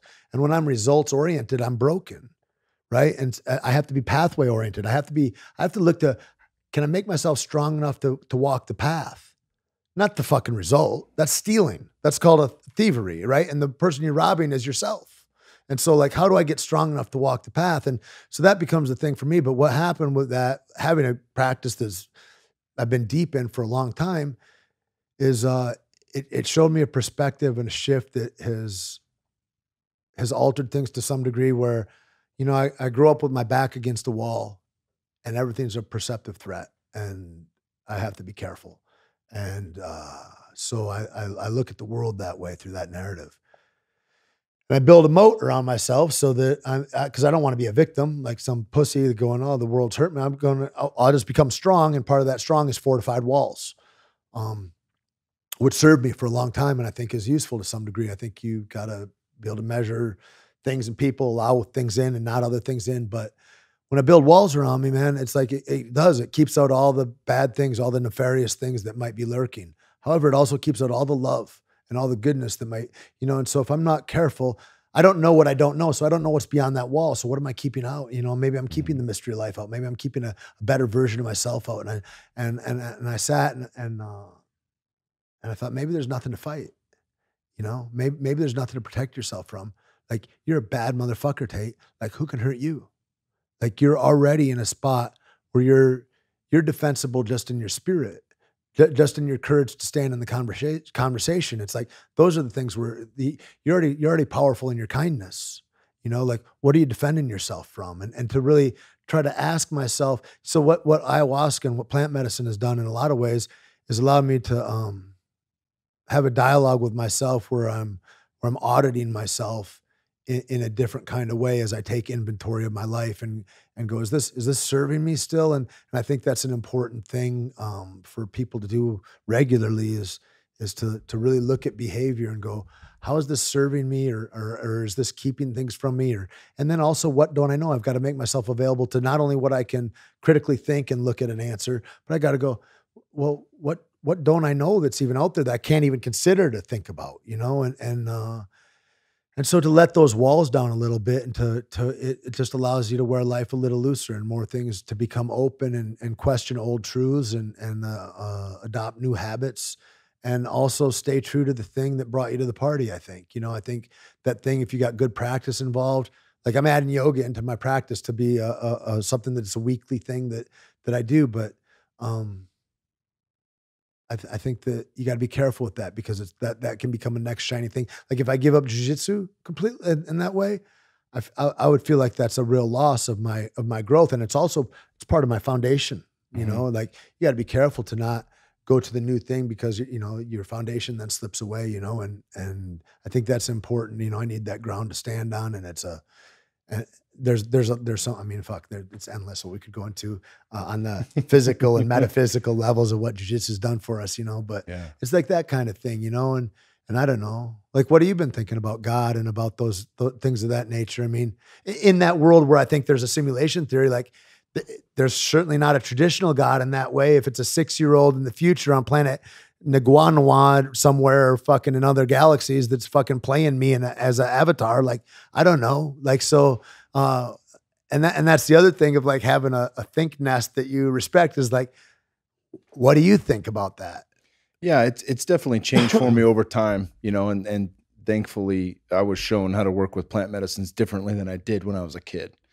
You know, like to have respect, to have an intention. Wildly different. Wildly different. And wildly different results, as with anything with life. You know, what you put into it, how you set the stage, how you anchor your ship and prepare for that makes a world of difference when you go through the stressor. And that is the stressor. You know, ayahuasca is the stressor. It is the catalyst. Yeah, make no mistake. You know, but that's not the thing that heals you. The thing, it'll show you different things. And it's shown me many different things. Ultimately, what I do with that is what matters, right? Ayahuasca told me to meditate and to do yoga 3 ceremonies in a row. And I asked, well, why the fuck won't you tell me? I want new information. Tell me more. And it was like, tell me I need Doritos. You haven't done this yet. You will not get new information until you start a practice. And it was like it's almost like leveling up, right? Yeah, you don't get to graduate until you pass this grade. You don't get to the boss man until you fought the other 6 guys in the video game or whatever. Yeah, you can't advance to the end of the level. Cool. I right? like that. And My practice has changed over time. It certainly has bounced around where I dug a hole here and I dug a hole there and I dug a hole there, you know, but ultimately the things that move the bar for me the quickest, where I feel a consciousness shift fastest, from pranayama breath work, breath of fire, shit like that. I can do 5 minutes of that and I'm fucking tuned up. Or if I have anxiety before I go to sleep, I can hit 5 minutes and it just dumps that energy out. Did you see Wild Wild Country on Netflix? Yeah. Fucking fascinating, right? But one of the things that Osho is so beautiful with that they don't really dive into is everyone's doing fucking Kundalini. And I started playing with that, just shaking around, looking like a fucking weirdo, you know, like some meth head, just and fucking screaming as loud as I fucking can. And you move that energy through. Like yoga, people don't realize is the physical yoga we do when we pay money and go to a gym to do yoga is 1 part out of 4. Ultimately, to move energy through our body and open up ourselves so we can sit fucking still and touch whatever piece of that inside we have, right? And most people that can't sit quietly, myself included at times, it's because I didn't do that prior. I didn't move my body and open it up so I could find peace in stillness, right? But things that combine that and do it quickly, like fucking wiggling around and shaking it all out and just fucking screaming my guts out, that really moves the needle quickly. And then I can sit and drop into very deep meditation fast, you know, and it's not, you can't do psychedelics all the time. You can't, I mean, read the Psychedelic Explorers Guide with Jim Fadiman. He has a, you know, at most, even if you're microdosing consistently, it should be once every 4th day. That way it doesn't, you don't build up tolerance and require 10 hits of acid just to feel a microdose, right? And that's fairly often to do it every 4 days, right? But even with that, I wouldn't plan ayahuasca often. I wouldn't plan iboga often. I wouldn't plan any of these really strong master teachers. Yeah, I did it once with Aubrey. I wouldn't plan those things often because it waters down the experience. Well, and also it muddies it, because if you get a message this time and you go in again tomorrow night, well, that fucking message is gone now. They're like, well, I guess you're disregarding. I feel like the gods are going, I guess you're disregarding that and you're just looking to get your dick hard again, huh, asshole? I feel like it's kind of like that. It's almost like I'm disrespecting the gods by going, please give me these answers. And then here's some answers. I want more. Like, now I'm going to muddy the water again after I have clarity. Yeah, I want more. I get that. Yeah. So it's just the embodiment of that. And so much, you know, talking with guys like Paul Chek, even he saw the stack of books on my desk and he was like, you know, the guy who reads everything and embodies none of it is the smartest guy in the room, but he has no wisdom, right? I don't want to be that guy. Now, obviously, I want to be experientially based. The truth of my fucking job here is I'm being paid to learn. And from that, extract out how we move the bar on the physical, mental, emotional, and spiritual modalities in life. All the things that make us a little bit better each day, right? That's the fucking movement. And how they color the other. Yeah. How if you miss this component's going to be way decreased. What do we build our foundation on and how do we explore from there? But I think, you know, in that, looking at like the God question, that is fucking changed over and over again and expanded. And you know, what I don't know in that space is so much more than I do know. But certainly there's been certain takeaways that have been shown to me over and over again. And this may piss some people off. I don't think I've talked about it on this podcast, but I truly believe that we have reincarnation, that this is not our only life. And it's been shown to me in ayahuasca on multiple ceremonies in different ways. And and in that, it kind of makes sense in the fairness of things. Like when you think like, why does this 6-year-old die of dick cancer? Or why are there whole tribes that fucking have worms in their gut and die of dehydration and because they can't stop shitting? That's pretty unfair if you got one shot. You're like, well, God needs them. Well, God needs them to fucking mow the lawn. Like that doesn't cut it for me, right? So, but if this is our experience this go around and we do get to come back and experience what it is to be gay, experience what it is to be a woman, experience to be a daughter, or, you know, all these different experiences, that's how we learn. If you also think about, I forget who said it, but if we're the only intelligent life in the universe, what an incredible waste of space, right? You think of how vast it is when you begin to understand, especially the virus that humans are. Yeah. Like, well, what an incredible waste of space. We're the biggest pollutant of the natural world, but we're the end answer. Yeah. And so, like, if you ever made a solar system model in class, or you saw some kid who did, just to be in a classroom If the earth was the size of a grain of sand, the sun would take up the entire room. That's how fucking massive our sun is, right? So like size-wise, we can't comprehend the size of this thing. Even our solar system, we have no way to fucking look at that, right? I mean, we do look at it, we observe it, but it's with numbers that are they just go outside of comprehension. Time is the same fucking way. Our sun is young and it's still billions of years old, right? The earth, same. The fraction of time human beings have been here, and we live for 100 years if we're lucky. Or unlucky. What an incredible 100. Yeah, but what an incredible waste of time. Right. If this is our only existence. What an incredible waste of time. Well, it goes into what purposes too. I mean, you gotta ascribe a purpose to the whole deal. Yeah, and if our goal, which has become mine, and I think a lot of people's, is to grow and to learn and to be the best version I can possibly be, and to give that back in a way, right? To be of service to others and to help others achieve that and to carry everyone up the mountain with us, right? If that's the goal, whatever that looks like, Christ consciousness, Buddha, Lao Tzu, that's not achieved in one lifetime. How many fucking Jesuses are walking around right now? It's a goose egg. None we're going to recognize. Yeah, there might be a couple off in the mountain. There might be, a Ram Dass or even a fucking Bhagwan Sri Rajneesh. Osho was pretty fucking advanced, but he also had his, crazy. He also had his pitfalls. But I'm just saying, like, to attain that level, I don't think it's achieved in one lifetime. It makes more sense if it's spread out. And it's definitely a lot more fair. It's interesting because I meet people that surely are ahead of the game, that they're like, no, I thought I knew those things when I was 9 or so. Like, it's crazy how advanced. I mean, for sure, we're not equal, right? There's people that are highly advanced that are around, and I don't know.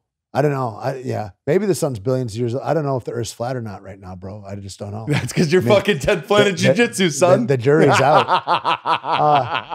Everybody's. Why is the moon round though? Why doesn't the moon always fucking flat? It's flat though. I can't see the curve of it.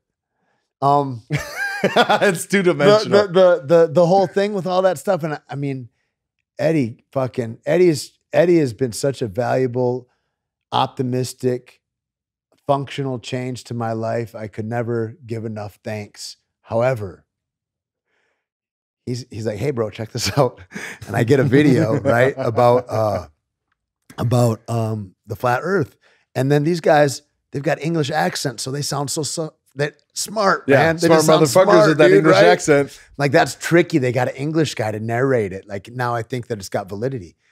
And you listen, and there's mathematical equations. And then he's going, oh, and check this one out. First one's a half hour, 2 hours. I get a 6-hour one. I'm like, I don't have the time for like, and all I can go is go, I don't know.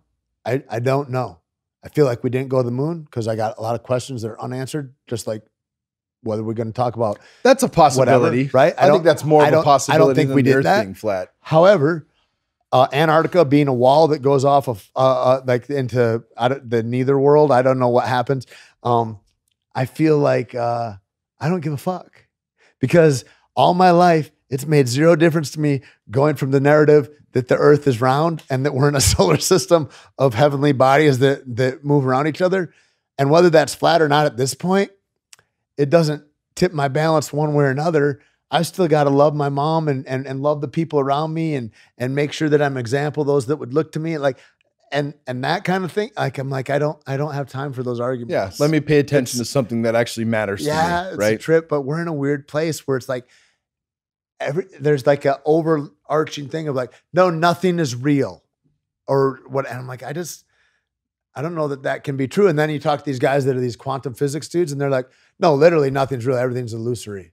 And I'm like, okay, well, my head's not really there yet. So until you can reach your hand through the table, I'm not sure about all the electrons, unless I guess they're really bound tightly. But it just seems like those are things that my consciousness. So I can't think about those things that other men know of. We don't know what the fucking bottom of the ocean has, and we think that we know something about something. Like, it's like, I got to be a master of me. I got to stay in my lane and go, okay, how do I make this thing useful? That's the only message that comes back to me. And I'm like, all those other things, I'm like, I don't have the bandwidth or interest, I guess. And it's not an interesting I find it cool that people are looking into, you know, quantum physics and things like that. Like, yeah, man, if that's your passion, do it. I'm going to interview Bruce Damer, who's studying the origins of life. He's been on Rogan's. He's been on Kyle Tierman's show and Chris Ryan's. He's a fucking NASA scientist. He's done ayahuasca a number of times, been a Burning Man 11 years in a row. He teaches at UC Santa Cruz, and he fucking does like this balls deep meditation practice where he gets downloads on where the Mars rover mission will land. Wow. And NASA says, yes, those are the coordinates we'll use. Crazy. Like he is that smart. Dialed in. Yeah, he's fucking dialed in. So, I mean, and that's not my passion, that's his, but I think it's rad. What does he think the origins are? Origins of life, pretty much there's two arguments, and I'm going to dive into this more when I actually get to sit down with them. But you know, bottom of the ocean near the hot ocean vents of molten lava, or in like a warm spring pool, right? Where did the spring pool come from? Spring pool would be like just a body of water that's on land. Where did the water come from? Where did the land come from? Yeah, well, this is how the origin of, like, you could say, like, he's diving into it from the Is scientific like when we go back, we can look even deeper than that from what is consciousness, right? I thought beginning a time thing. I thought no, he's not trying to. He's trying to solve like how life came to first be on Earth, right? What did we evolve from? The primordial goop. Yep. But he's going now with the Maori in New Zealand, and he has primordial goop that he's allowed to do testing in. Wow, They've done it in petri dishes, but this is going to be the first experiment. I get to fucking podcast with him right when he gets back, right when he has results on how this shit's going to unfold. Beautiful, dude. Yeah, it'll be dope. So if that's your wheelhouse, I'm fucking cool with it, man. I want to learn from it. But yeah, me too. I'm more studied on what's the foundation that brings me the most optimized life. Right. I know I got to take care of my fucking body. It's my vessel, right? And if I feel like shit, I don't operate well, right? If I can take care of that, if I can cover the basics of what I put in my body, how I sleep, how I meditate and touch that deep inner peace on a regular basis, I know I operate my best. Do you think it comes down to what I focus my responsibility on, what I take on as my responsibility? Like, you know, your health, your body, your kids, your family, then your job, the people that count on you at work, like all of that stuff. It seems like that's like a piece of it. Like, what I ought to be paying attention to, the things I'm responsible for. What I ought to be doing, grow my capacity so I can be responsible for more things, so I can be more helpful. Something like that, without advancing into taking on more responsibility before I'm strong enough to carry the weight. Yeah. And I think one of the issues we run into, especially when it comes to health, is that we put that responsibility on someone else. Right. The doctor will fix me.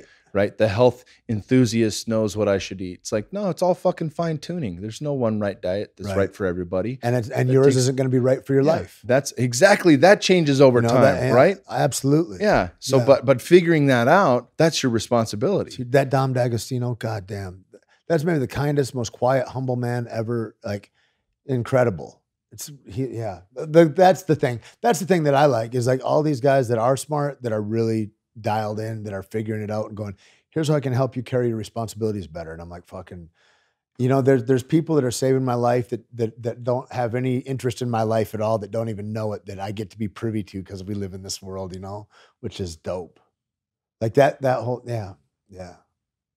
What a fun job you've got. So that's your job now, is how to endeavor different practices, protocols, and substances, and see and mark what the results of that are. It's kind of what you're share that. We share that, kind of like Sasha Shulgin would do with you know, chemical substrates, different psychedelics. He'd first tested it on himself, and then he would have his group of family and friends. That was about a core group of 8 to 12 people, and he'd have them at the dose range and see where their doses were and move it from there, and then write about it in books. And you know, that's what we kind of get to do here from the supplement side, from the food side, from health and wellness, from training, and just fucking share it all. Yeah. You know, in-house and then outward. It's interesting, like when you think about plant medicine, you think about the legalities of all these things and all that. And you go, that's tried and true for literally thousands of years, right? And then you look at like this is all a beta test, right? And you Google maladies from iPhone proximity in 20 years, what kind of horror show is going to come up on the images? Like, no, that's safe. It's fine, right? Everything that's been that, asbestos, lead, like all these things that have been all the fucking mercury chemical sprays we put on the ground. And we're in this weird beta test and they're like, let's see if it falls apart. We got it past legislation. And then you just watch the earth rot and you're like, is this a good idea?